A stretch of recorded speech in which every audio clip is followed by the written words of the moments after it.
సాయిబాబా సన్నిధి ద్వారా మనకు వచ్చినటువంటి సందేశం ఏంటి అంటే కనుక ఇది కేవలం నీ కోసం మాత్రమే.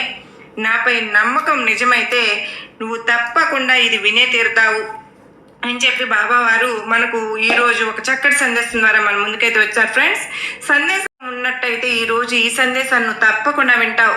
ఏంటి అంటే కనుక నా బాబా నా కోరికలు అసలు నెరవేరుస్తారా లేదా అనేదే కదా నీ బాధ. అంతా కూడా నీ అనుమానం, నీ మనసులో ఏమనుకుంటున్నావో నాకు తెలుసు.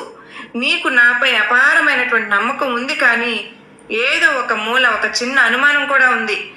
అది పట్టించుకునేలే అని ఎప్పుడు కూడా నేను పట్టించుకోను, కానీ నీ కోరికలన్నీ నేను తప్పకుండా నెరవేరుస్తాను. నేను ముందే చెప్పాను కదా, ఈరోజు ఈ సందేశం నువ్వు వింటున్నావు అని అంటేనే ఇది నీకైన సందేశం అని.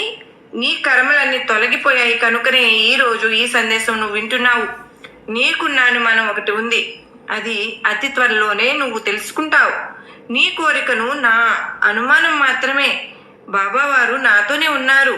సాయినాథునికి నేను కోరిన ప్రతి కోరికను నాకు నెరవేరుస్తారని ఆ రోజులు ఎంతో దూరంలో లేవు, అతి దగ్గరలోనే ఉన్నాయి అని చెప్తూ ఉన్నాను. నమ్మకంతో ఉండు. నిన్ను నేను